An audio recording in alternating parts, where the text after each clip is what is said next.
Hi there, I'm Christine Dunbar from speechmodification.com, and this is my Smart American Accent training. In this video, we'll look at how to pronounce Hefe, Hefe, and Hefeweizen.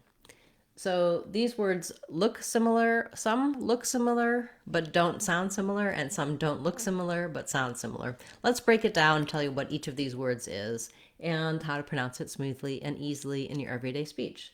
So first, Hefe, you may recognize this if you're an Instagram user, that this is one of the filters that you can put on a photo. This was requested by one of our viewers, and they wanted to know, how do you say this word? So it's somewhat similar to the Spanish word jefe. I would say practically the same. In American English, we're going to say jefe with this red tent vowel. So it's just like the man's name Jeff, or the word head, for example, would be a good one to think of. So if you can say that word head or even red, the Hefe makes my photo look red. That can help you to remember. Or I took a photo of my head and I used the Hefe filter. And then we have first syllable stress, so hef is long. And then this letter E, they're saying as an A sound. So it would have a little bit of a accent on it if you were thinking of, if that's helping you to think of that A being an A sound. That might be confusing for Spanish though, because in Spanish we have the first syllable stress as well. So this word, jefe, is the word for boss in Spanish. And my Spanish accent is not perfect. They're going to have it probably with a little more of an A sound. And whereas in English we would say jefe, we might say jefe with the diphthong because we use A, we don't have E by itself. When you're saying it in Spanish, jefe, you want to make sure that you don't have a diphthong there if you're trying to get the correct Spanish pronunciation. People use jefe in English as well, just because there's some crossover between Spanish and English. So these two are basically the same in the American accent, even though there are some subtle differences in Spanish versus in the English word jefe. Then when we get to Hefeweizen, now we have a new sound system. This is a German word. An American may say this as Hefeweizen. They may say Hefeweizen, Hefeweizen. They may get it wrong just because it's less common. But this is a German beer that is commonly available elsewhere and may be popular in the US as well. It has first syllable stress, and so the German, again, has that A sound. American English, we're going to just use the diphthong A. Again, you'll see here I put it as Hefe because in German they won't use the diphthong. They'll just have the one E sound, Hefe. Then we'll have the schwa.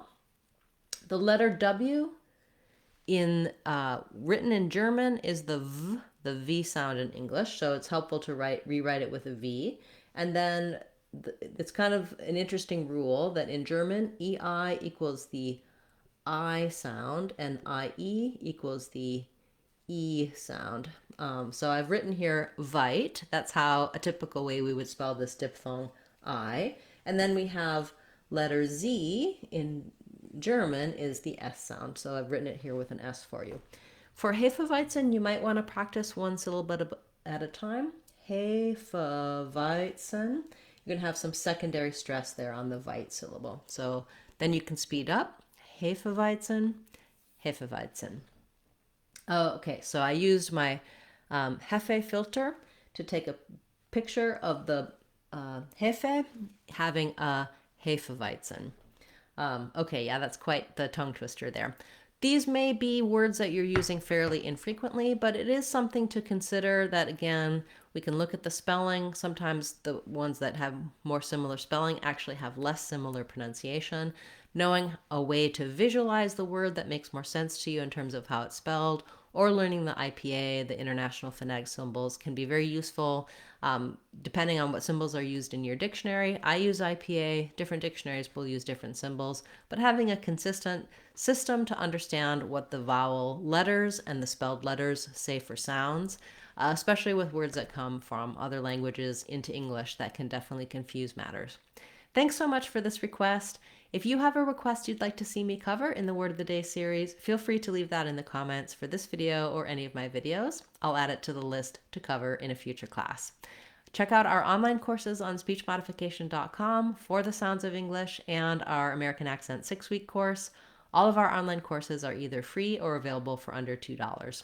I'm Christine Dunbar from speechmodification.com. Remember, if you want to sound like a native speaker, you can do it. speechmodification.com. Bye, everyone. Hope to see you in our Saturday live class.